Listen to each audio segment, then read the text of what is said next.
Bismillahirrahmanirrahim. Assalamualaikum warahmatullahi wabarakatuh. Alhamdulillah wassalatan wassalaman ala Rasulillah wa ala alihi wa sahbihi wa man wala ma ba'd. Alhamdulillah, tidak terasa kita sudah memasuki pertemuan yang ke-17, yaitu tentang isim kana dan khabar inna.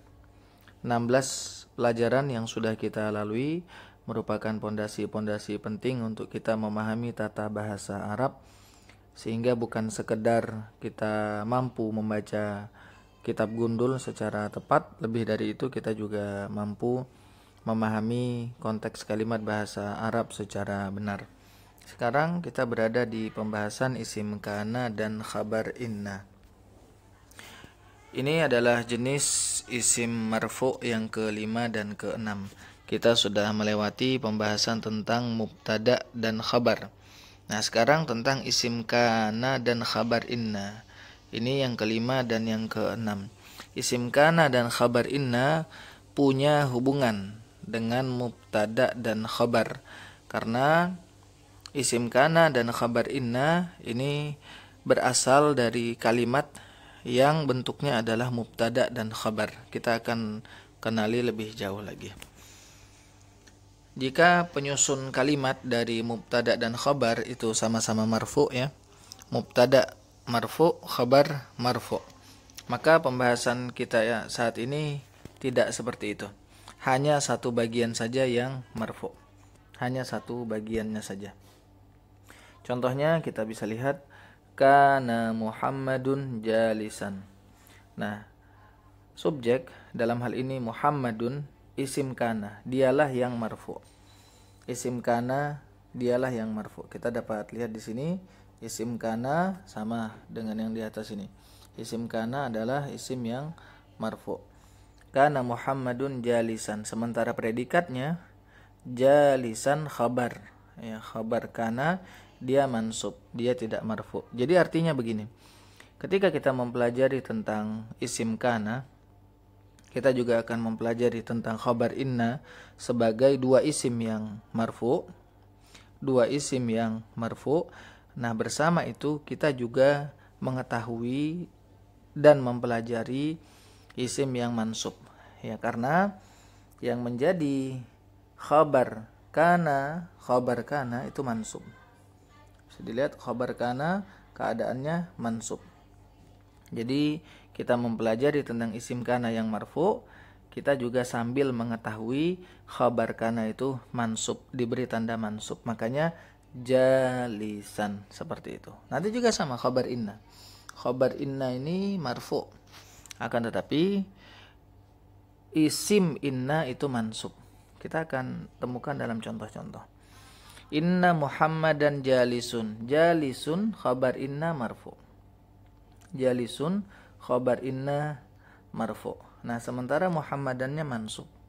Kalau mansub, kalau isim itu mansub dalam posisi yang mansub, maka diberikan tanda nasab. Diberi tanda nasab. Inna Muhammadan jalisun. Muhammadan mansub. Kenapa dia mansub? Gara-gara apa? Karena dia adalah isim inna. Isim inna itu mansub. Yang jadi pembahasan adalah khabar inna. Khabar inna itu marfu. Nah, isim kana dan khabar inna, inilah isim marfu yang ke-5 dan ke-6. Jangan tertukar, ya. Isimnya kana dan khabarnya inna. Kita bahas dulu yang bagian awal, yaitu isim kana. Isim kana yaitu isim yang menjadi subjek dalam jumlah ismiyah setelah dimasuki oleh kata kerja, dimasuki oleh fiil dari golongan kana dan kawan-kawannya. Golongan kana dan kawan-kawannya. Ya, inilah arti isim kana. Isim kana selalu dalam keadaan marfu.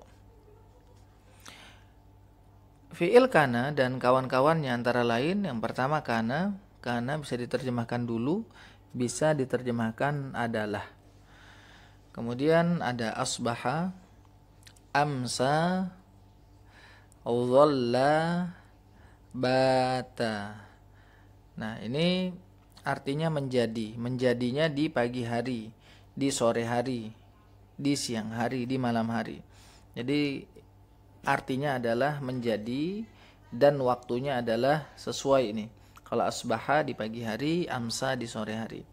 Misalnya sebagai contoh, asbaha Muhammadun jalisan. Asbaha, kita pakai asbaha.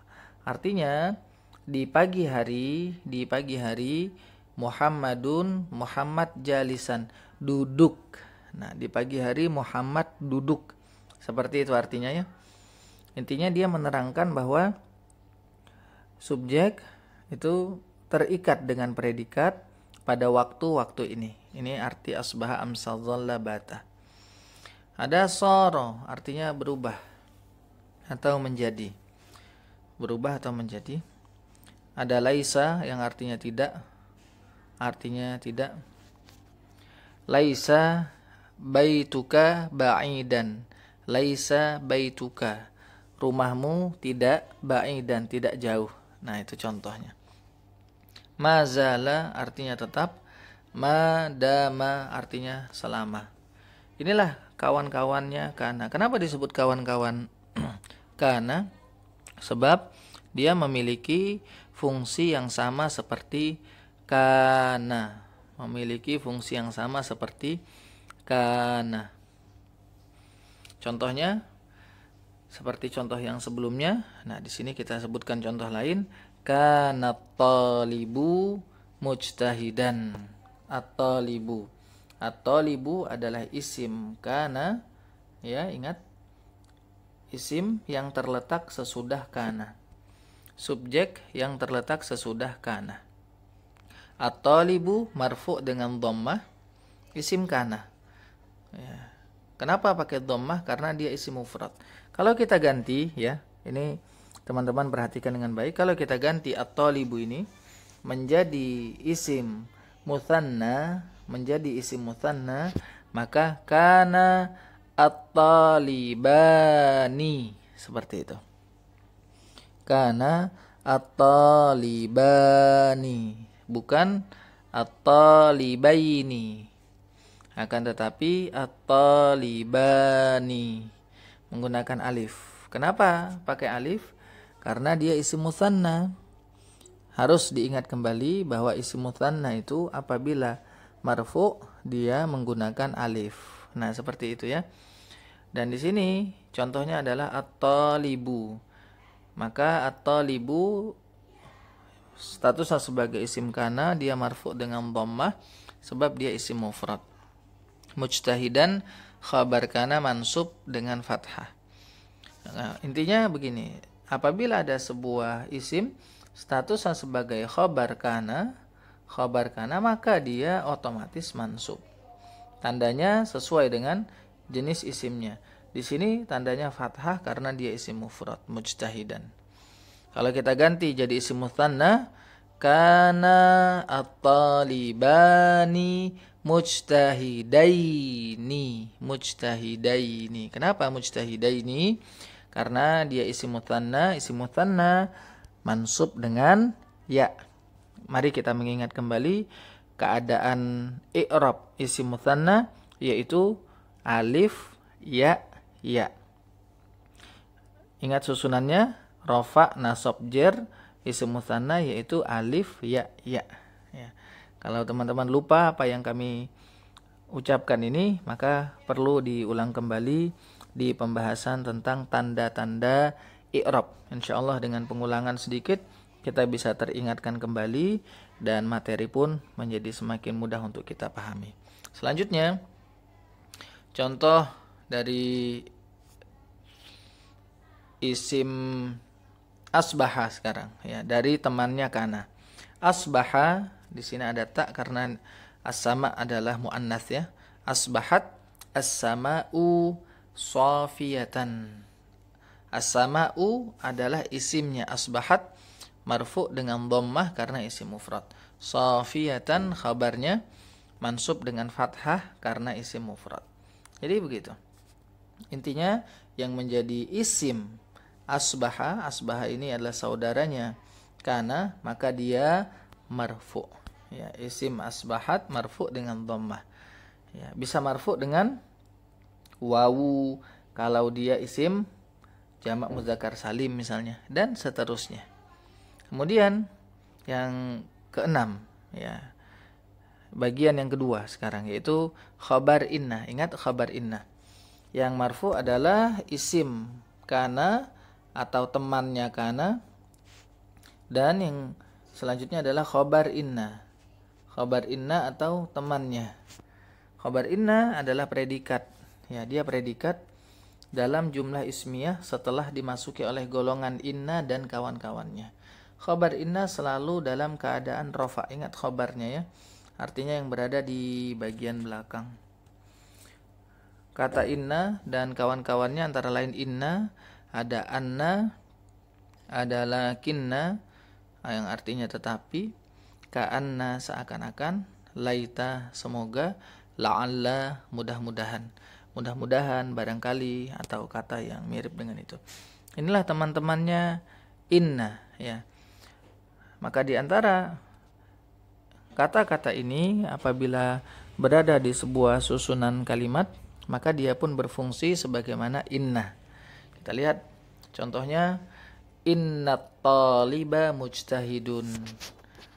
At-taliba isim inna mansub dengan fathah. Ya, mansub, ingat tadi sudah dijelaskan sebelumnya, isim inna itu mansub. Mansub pakai fathah. Kenapa fathah? Karena isim mufrad.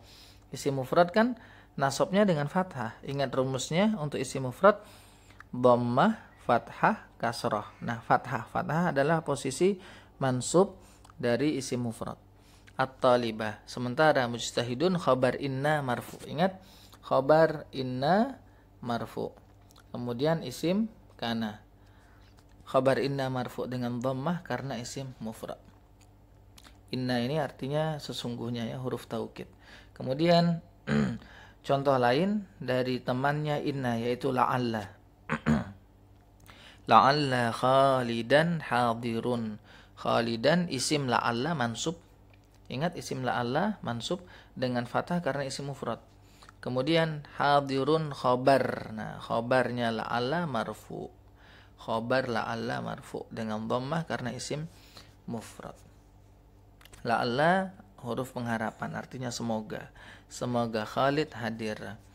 Nah, rumus mudahnya sebagai bagian dari kesimpulan yang sudah lewat juga, isim kana selalu rofa, khobarnya selalu mansub. Tugas kita adalah memahami dia ini sebagai isim kana atau bukan.